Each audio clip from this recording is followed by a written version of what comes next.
अभी प्रतिभा जिस तरीके से बड़े जोश और एक आंदोलनकारी ताकत के साथ यहाँ पे आप सबके बीच में भाषण कर रही थी, मैं उसको सुन रहा था।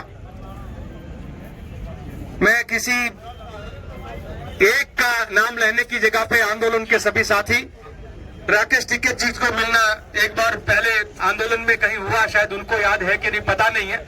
हम लोग हरिद्वार में एक आंदोलन की तैयारी के तौर पे सत्य प्रकाश भारत और सभी लोग एक बार मिलना हुआ था। मैं गुजरात के किसान आंदोलन से ताल्लुक रखता हूं और आज भारत को बुरे हाल में करने वाले दोनों गुजरातियों की हर करतूत को जानता हूं। मैं जब भी इस देश में जाता हूं, अलग अलग जगह पे, कहीं किसान आंदोलन में, कहीं अलग अलग हमारे जो शिक्षा के आंदोलन, मजदूर आंदोलन चलते हैं वहां पे, तो सब लोग पत्रकार मुझसे पूछते हैं। मैं बात वहां से शुरू करना चाहूंगा कि आज से 7 साल पहले जब भी मैं बाहर जाता था तो कहते कहां से आते हो तुम? मतलब गुजरात से। तो लोग कहते थे गांधी और सरदार के गुजरात से, तो फक्र से सर जो है ऊंचा हो जाता था कि मैं गांधी और सरदार के गुजरात से हूं। मैं आजादी के जंग में लड़ने वाले उन कर्मशीलों के गुजरात से हूं।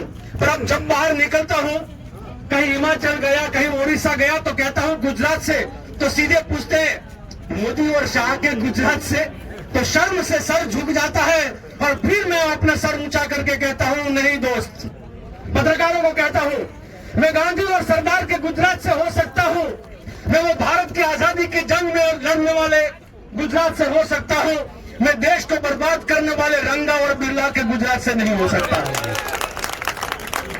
मैं लगातार अदानी और अंबानी के दलाल बनकर इस देश के किसान और मजदूर को परेशान करने वाले ये सत्ता का नशा, नरेंद्र भाई का न और शाह जी का शाह, ये सत्ता का जो नशा है वो बड़ा खतरनाक है। मैं सत्ता के नशा से नहीं हो सकता हूं, मैं गांधी और सरदार के गुजरात से हूं।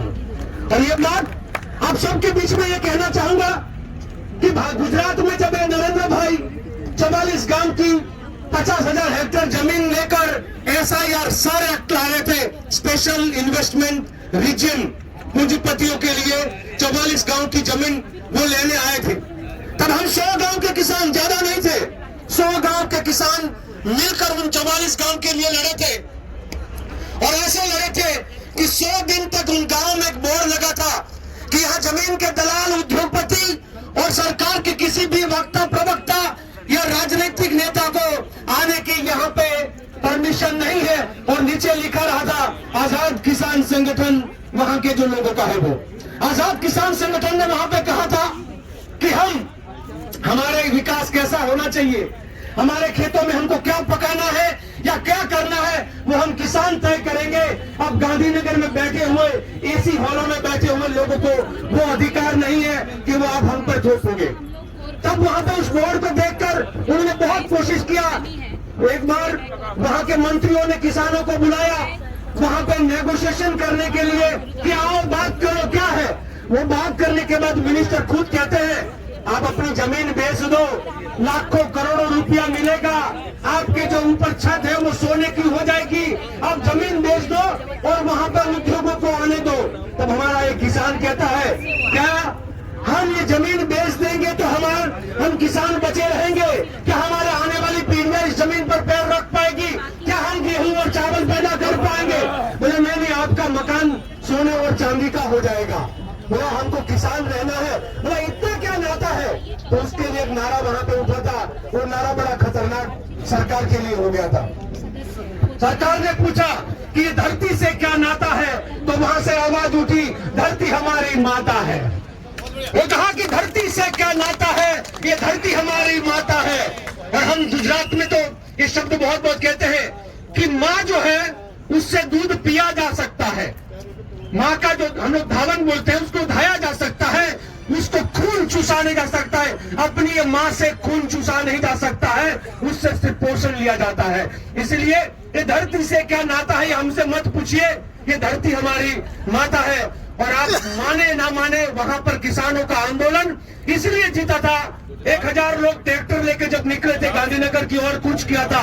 सरकार ने जैसे आज यहाँ पे बंदिशें बनाई है, कहीं रोड तोड़ दिया, पुलिस से रख दी, कहीं पर उन्होंने आपके बीच में बैरियर खड़े किए। हर बैरियर को तोड़ के ये किसान जो है, रात को खेतों में पानी पिलाने वाला किसान, आपके क्या वो बम्बा पानी का होगा या उसकी बौछार से आप कहोगे कि यहाँ पे खेतों में खुले में कैसे रहेंगे? किसान रात दिन अपने खेतों में खुला रहता है, वहां पे नंगे पांव काम करता है। आपकी मुश्किलों के लिए हम लोगों को कोई दिक्कत नहीं है, चाहे कितना भी अपने हिसाब से बीच में बैरियर लगा लो, किसान अपनी ताकत पे लड़ता है। ये किसान की ताकत को मत ललकारो।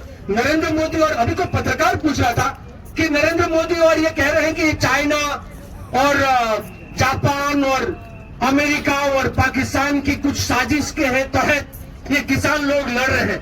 मैं बोला ये तो इनकी बहुत पुरानी चाल है। जब भी आप देश में अधिकार मांगने के लिए निकलते हो तो आपको देश विरोधी और राष्ट्र विरोधी कह देते हैं। जब आप अगर सरदार कोई निकलता है तो उसको खालिस्तानी कह देते हैं, मुसलमान कोई निकलता है तो उसको पाकिस्तानी कह देते हैं। इनको इंटरेस्ट इसी चीज में है। जब भी चुनाव आता है किसान के मुद्दे की बात नहीं करते हैं, वो भारत पाकिस्तान करते हैं या हिंदू मुसलमान करते हैं। हम अभी प्रतिभा ने जो नारा लगाया वो जबरदस्त नारा इसलिए है कि कौन सा वो गुजराती और सब हम लोग एक ही जाति, कौन सा नारा था वो? हिंदी मराठी या गुजराती, हिंदी मराठी या गुजराती, लड़ने वाला एक ही जाति, ये लड़ने वाला एक ही साथी, हाँ लड़ने वाला एक ही। हम किसान जो है वो सबसे बड़ी दुनिया की ताकत इसलिए है। मैं करीबन दुनिया के 52 कंट्रीज में यूएन में किसानों के जो आपके जो युद्धवीर थे, आपके यहाँ से साथी, वो एक समय पे हमारे साथ वहां पे रहते थे और हम लोग साथ में लड़ते थे। वहां पे भी देखा है, वो बुद्धिस्ट हो, वो क्रिश्चियन हो, वो चाहे किसी भी धर्म का हो, हिंदू हो, मुसलमान हो, सिर्फ किसान किसान है। आप जाति और धर्म के नाम पे किसान को बांट नहीं सकते हो। प्रदेश और भाषा के नाम पे आप किसान को बांट नहीं सकते हो। मैं गुजराती होने के नाते मैं सिर्फ इतना कहूं, पत्रकार ने पूछा कि ये मोदी ऐसा ब्लेम कर रहे हैं, उनका एक मिनिस्टर ऐसा ब्लेम कर रहा है, तो ये आपका क्या कहना है? मैं बोला मेरा गुजरात में रहने के हिसाब से मेरा जो अनुभव रहा है, मेरा सबसे अनुभव को आपके साथ शेयर करना चाहूंगा। साथ ही ये जितना दिखता है ताकतवर वो उतना ही कायर है। वो जितना ही ताकतवर दिखता है उतना ही वो कायर है। जब हम इकट्ठा होके एक होके लड़ते हैं तो उसका झुकना तय है। जब उसका क्योंकि मैं ये कह रहा था जब हमें किसान टेक के लेके गांधीनगर की ओर चले, पहले तो रोके गए, बाद में नेगोशिएशन पे आए। हमने बोला ऐसे नहीं होगा, हम तो ये सर कानून हमारे यहाँ से हटेगा तब जाके मानेंगे। 15 अगस्त 2013 की हमने डेडलाइन दी थी कि 9:15 बजे सुबह में आप तिरंगा झंडा लहराओ। उससे पहले हमारे यहाँ से जो सर आपने बनाया है 44 गांव का, वो हटाओ। अगर नहीं हटाया तो हम 101 गांव के लोग मिलकर महाध्वज वंदन करेंगे और अपने गांव गांव में तिरंगा नहीं, एक जगह पे तिरंगा लहराएंगे और ये तिरंगा लहरा के गांधीनगर की ओर कूच करेंगे। आप नहीं मानोगे ये कितना कायर है। उसका एक उदाहरण हमको मिला।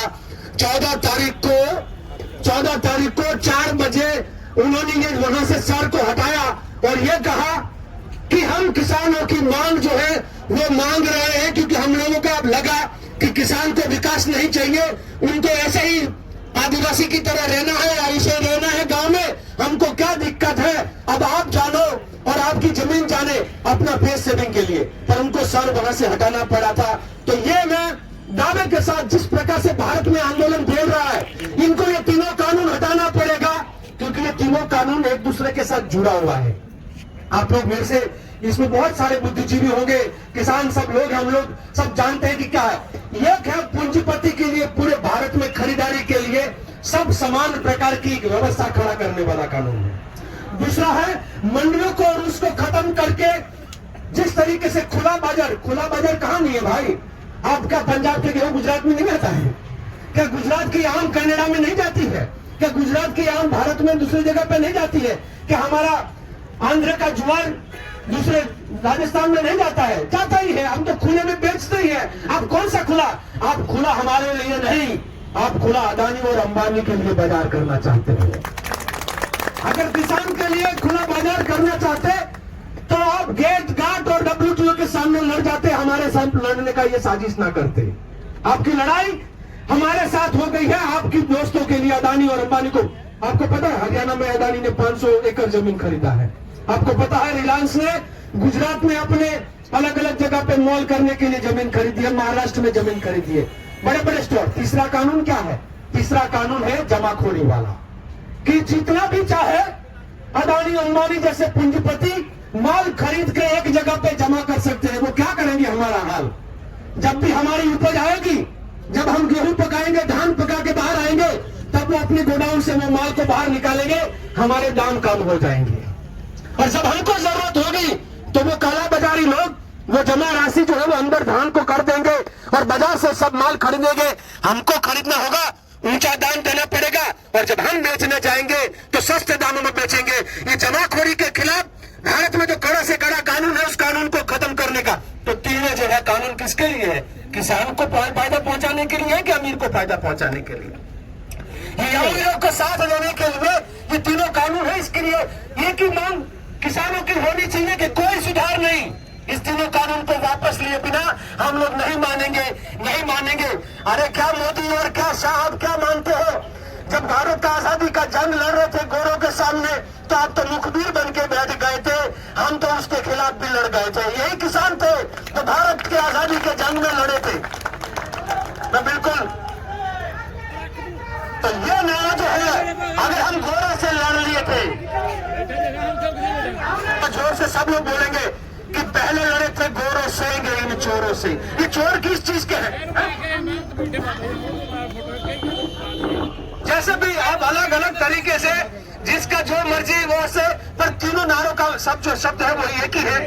ये बात ये है, ये चोर लोग, चोर उच्चक के लोग आज सब लोग सत्ता में बैठे हुए हैं, किसानों को खत्म करने का, उनको अमीरों को फायदा पहुंचाने का, इसलिए हम उसको चोर कहते हैं। संविधान के साथ चोरी है, संवैधानिक कानूनों के साथ चोरी है, हमारे बच्चों के भविष्य के साथ खिलवाड़ करने वाली ये चोरी है। इसलिए जरा जोर से नारा, दादा लड़े थे घोड़ों से, हम लड़ेंगे चोरों से। ठीक है, हम लोगों ने उनका भी आए तो 2 महीने नहीं हुई तो उसके लिए